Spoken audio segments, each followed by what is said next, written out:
प्राचीन समय की बात है। एक गांव में एक बूढ़ी काकी रहती थी। उनके पति का देहांत हो चुका था। बेटा तरुण भी एक बीमारी में चल बसा। अब उनका एक भतीजे बुद्धिराम के अलावा और कोई न था। उसी भतीजे के नाम उन्होंने अपनी सारी संपत्ति लिख दी। भतीजे और उसकी पत्नी प्रेमा ने सारी संपत्ति लिखाते समय खूब लंबे चौड़े वादे किए। अरे काकी, आप बिल्कुल चिंता ना करो। मैं आपकी सेवा आपके बेटे की तरह करूंगा। किसी भी तरह की कोई कमी नहीं रहेगी। अब आप ही मालकिन हो हमारी। आपका हुक्म सर आंखों पर। शुरू शुरू में बुद्धिराम और प्रेमा ने बूढ़ी काकी का ध्यान रखा, पर वक्त के साथ साथ उनका रंग सामने आता गया। उस संपत्ति की वार्षिक आय 150-200 रुपए से कम न थी। फिर भी बूढ़ी काकी को पेट भर भोजन भी कठिनाई से मिलता था। एक दिन काकी बोली, बेटी प्रेमा, बहुत भूख लगी है। दोपहर के 2 बजने को हैं, अभी तक कुछ नहीं खाया। मुझे भोजन दे दो बेटा। कितना खाती हो? तुम रुक जाओ थोड़ा, बन रहा है खाना, मिल जाएगा तुम्हें भी।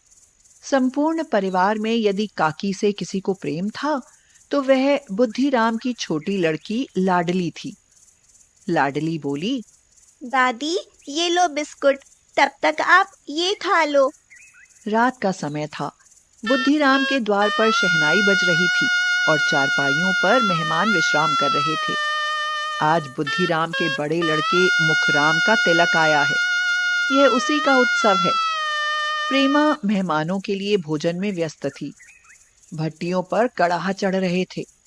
एक में पूड़ियां कचौड़ियां निकल रही थीं। घी और मसाले की सुगंध चारों ओर फैली हुई थी।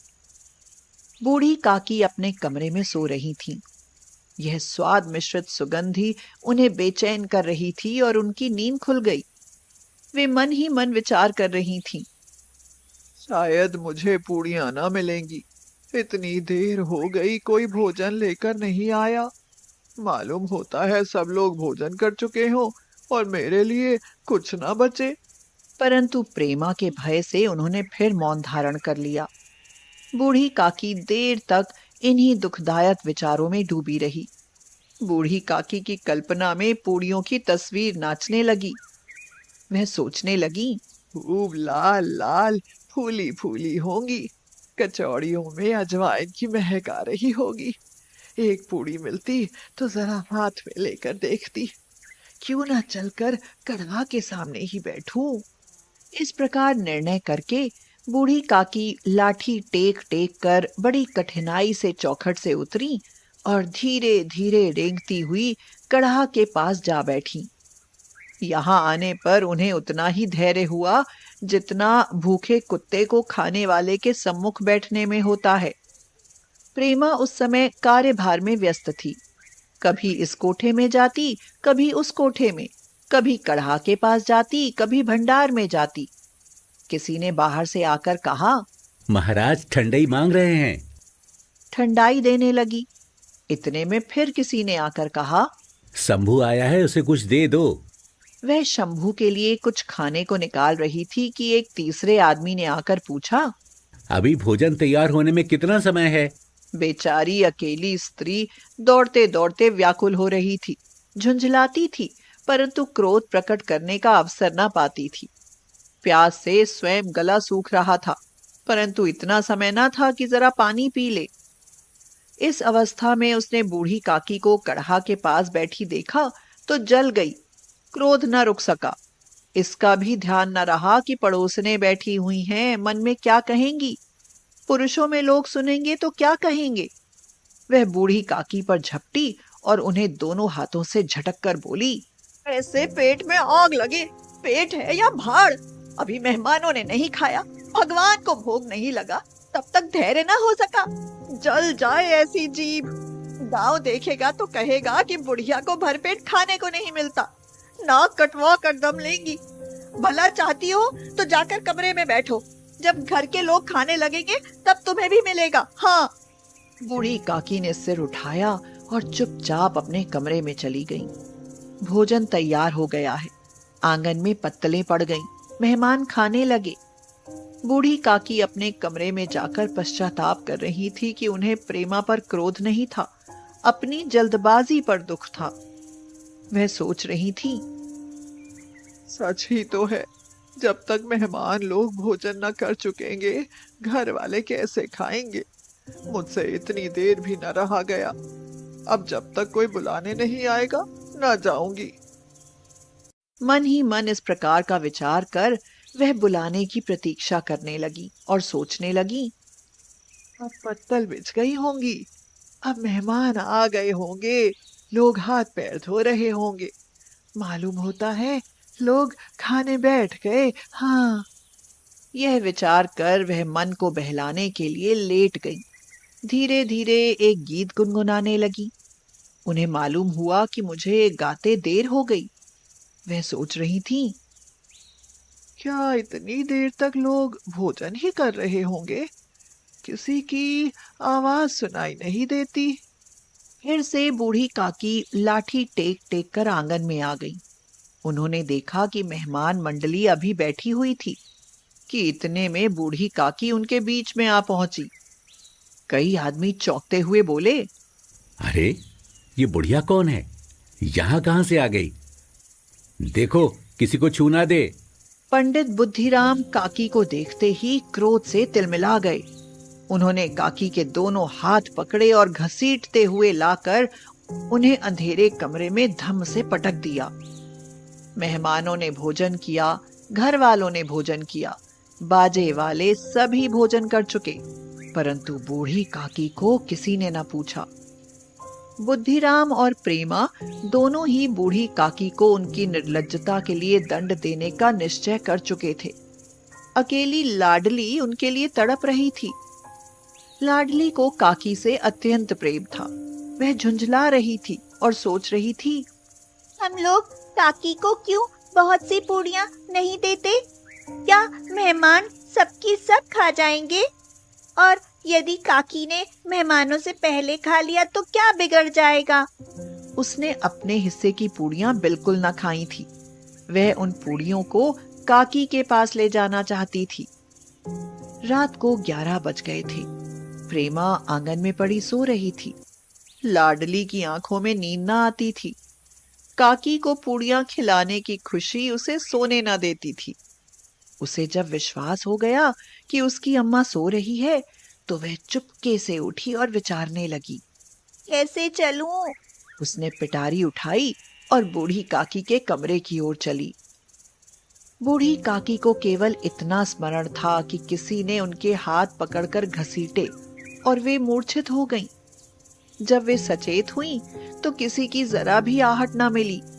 वह समझ गई कि सब लोग खा पीकर सो गए। रात कैसे कटेगी? इतने में लाडली बूढ़ी काकी के पास आ जाती है और उनसे कहती है, ये लो, आप खाना खा लो। तेरी माँ ने भिजवाया है? नहीं, ये मेरे हिस्से का खाना है, आप खा लो। बेचारी बूढ़ी काकी भूख से व्याकुल। उसने यह भी ना सोचा कि लाडली ने कुछ खाया या नहीं।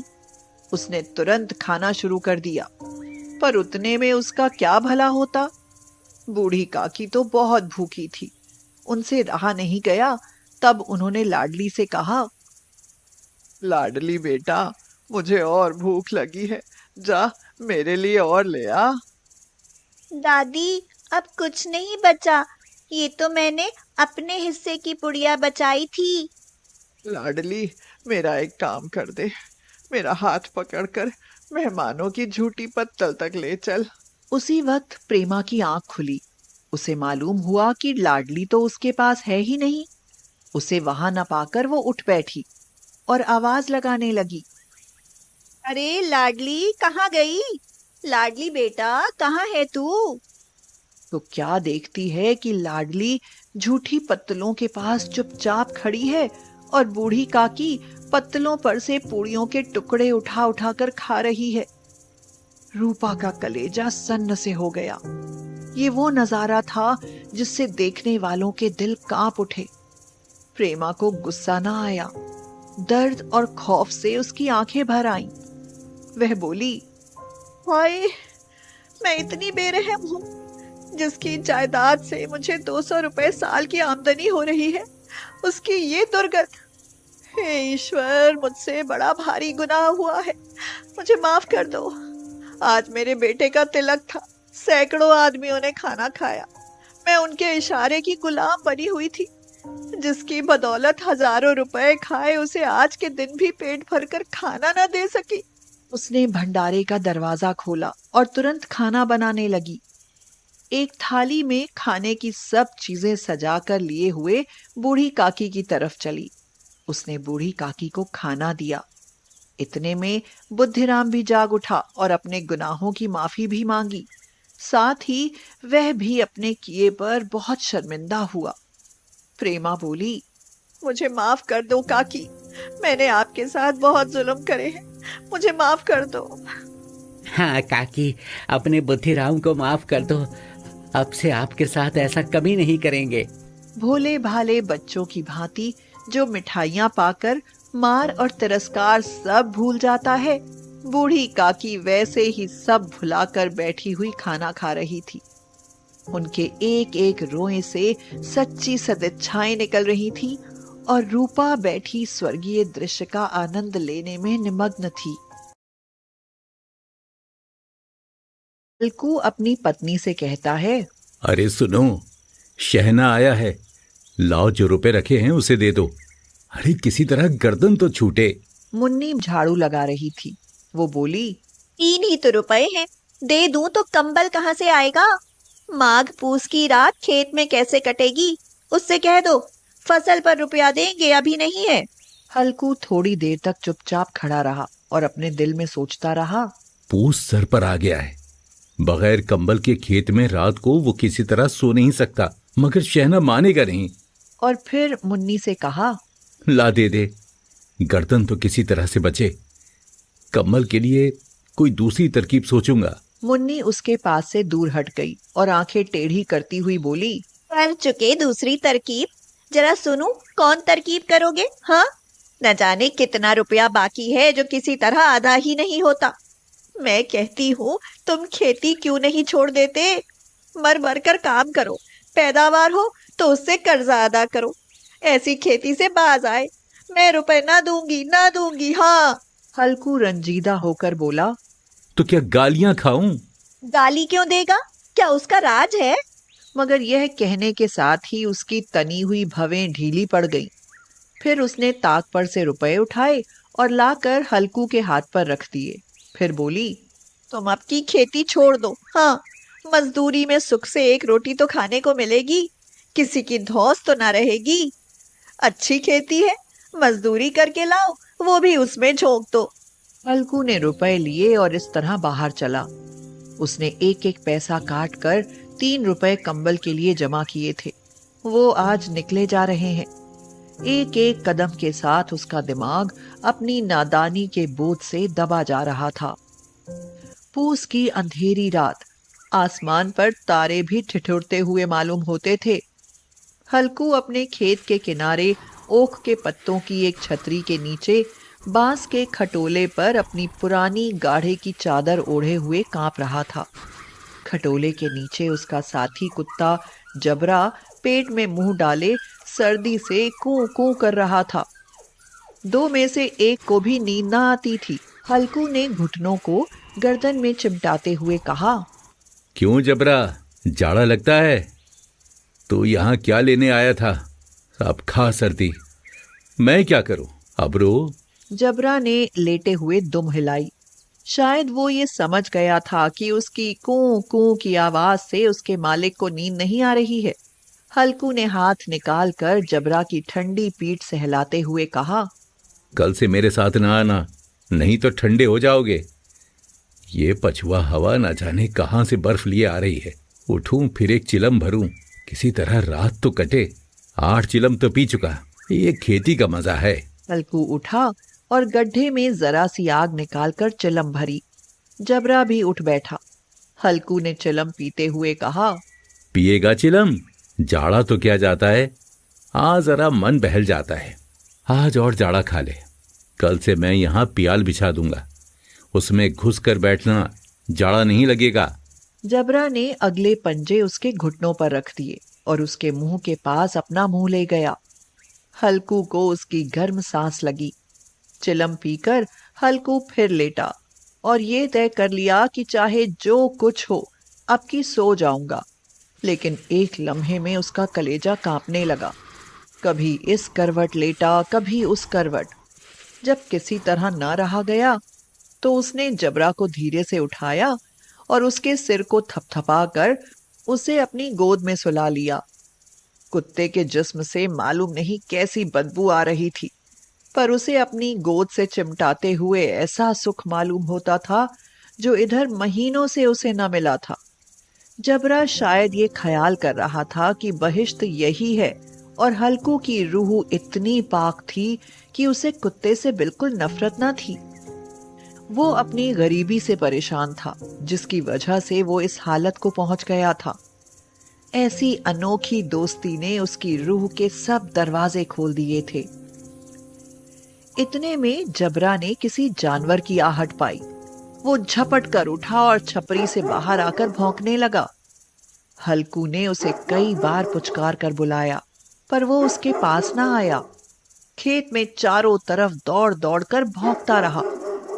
एक लम्हे के लिए आ भी जाता तो फौरन ही फिर दौड़ता। फर्ज की अदायगी ने उसे बेचैन कर रखा था। 1 घंटा गुजर गया। सर्दी बढ़ने लगी। हल्कू उठ बैठा और दोनों घुटनों को छाती से मिलाकर सिर को छुपा लिया। फिर भी सर्दी कम ना हुई। उसने उठकर आसमान की ओर देखा। अभी कितनी रात बाकी है? अभी 1 घड़ी से ज्यादा रात बाकी है। हल्कू के खेत से थोड़ी दूर के फासले पर एक बाग था। पतझड़ शुरू हो गई थी। बाग में पत्तों का ढेर लगा हुआ था। हल्कू ने सोचा, चलकर पत्तियां बटोरूं और उनको जलाकर खूब तापूं। रात को कोई मुझे पत्तियां बटोरते देखे तो समझे कि कोई भूत है।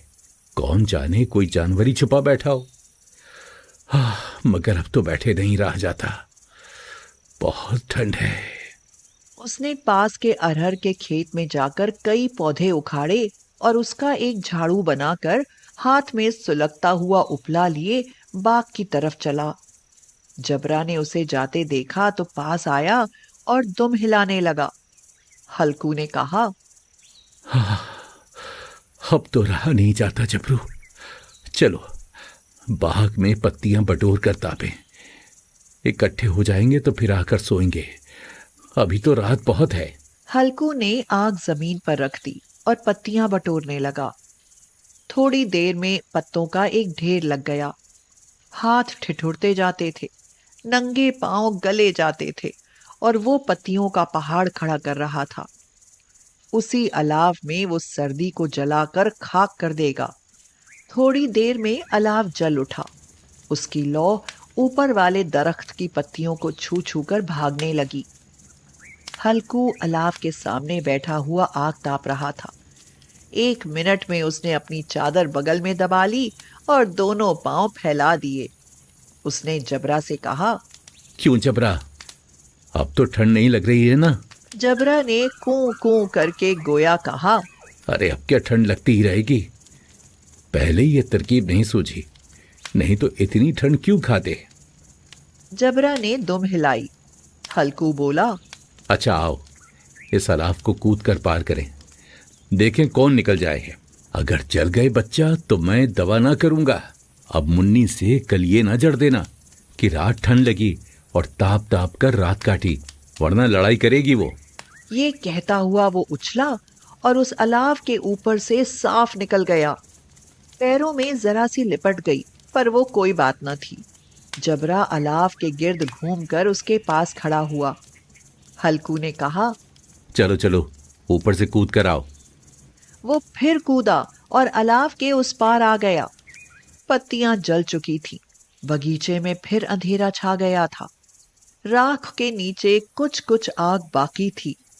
हल्कू ने फिर चादर ओढ़ ली और गर्म राख के पास बैठा हुआ एक गीत गुनगुनाने लगा। उसके जिस्म में गर्मी आ गई थी, पर जूं जूं सर्दी बढ़ती जाती थी उसे सुस्ती दबा लेती थी। जबरा जोर से भौंककर खेत की तरफ भागा। हल्कू को ऐसा मालूम हुआ कि जानवर का एक झुंड उसके खेत में आया। शायद नीलगाय का झुंड था। उनके कूदने और दौड़ने की आवाजें साफ कान में आ रही थी। फिर ऐसा मालूम हुआ कि खेत में चर रही हैं। उसने दिल में कहा, जबरा के होते हुए कोई जानवर खेत में नहीं आ सकता। नोच ही डाले, मुझे वहम हो रहा है। अरे मुझे भी कैसा धोखा हुआ। उसने जोर से आवाज लगाई, जबरा, जबरा। जबरा भौंकता रहा, उसके पास ना आया। जानवरों के चरने की आवाज चर चर सुनाई देने लगी। हल्कू अब अपने को फरेब न दे सका, मगर उसे उस वक्त अपनी जगह से हिलना जहर मालूम होता था। वह अपनी जगह से न हिला, बैठे बैठे जानवरों को भगाने के लिए चिल्लाने लगा, लियो लियो लियो लियो, हो, हा हा हा हा हा हा हा, लियो लियो लियो लियो लियो, हा हा हा हा हा। मगर जबरा फिर भौंक उठा। अगर जानवर भाग जाते तो वो अब तक लौट आया होता। नहीं भागे, अभी तक चल रहे हैं। शायद वो सब भी समझ गए हैं कि इस सर्दी में कौन बीघा है जो उनके पीछे दौड़ेगा। फसल तैयार है, कैसी अच्छी खेती थी। सारा गांव देख देख कर जलता था। उसे ये अभागे तबाह किए डालते हैं। अब हल्कू से ना रहा गया। वो पक्का इरादा करके उठा और 2-3 कदम चला। बिच्छू के डंक का सा झोंका लगा। वो फिर बुझते हुए अलाव के पास आ बैठा और राख को कुरेद कुरेद कर अपने ठंडे जिस्म को गरमाने लगा। जबरा अपना गला फाड़े डालता था। नील गाय खेत का सफाया किए डालती थी और हल्कू गर्म राख के पास बेहिस बैठा हुआ था। आखिर वहीं चादर ओढ़कर सो गया। सवेरे जब उसकी नींद खुली तो देखा चारों तरफ धूप फैल गई है और मुन्नी खड़ी कह रही है, क्या आज सोते ही रहोगे तुम? यहाँ मीठी नींद सो रहे हो और उधर सारा खेत चौपट हो गया। सारे खेत का सत्यानाश हो गया। भला कोई ऐसे भी सोता है? तुम्हारे यहाँ मंडिया डालने से क्या हुआ? हल्कू ने बात बताई। अरे मैं मरते मरते बचा, तुझे अपनी खेत की पड़ी है। पेट में ऐसा दर्द उठा कि मैं ही जानता हूँ।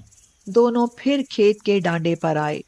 देखा खेत में एक पौधे का नाम नहीं और जबरा मंडिया के नीचे चित्त पड़ा है। बदन में जान नहीं है। दोनों खेत की तरफ देख रहे थे। मुन्नी दुखी मन से कहती है, अभी खेती करना छोड़ दो और मजदूरी करना शुरू कर दो। कम से कम एक वक्त की रोटी तो सुकून से खाएंगे। हल्कू प्रसन्न होकर बोला, हाँ, मजदूरी ही ठीक है। कम से कम रात में ठंड में खेत पर आकर नहीं सोना पड़ेगा।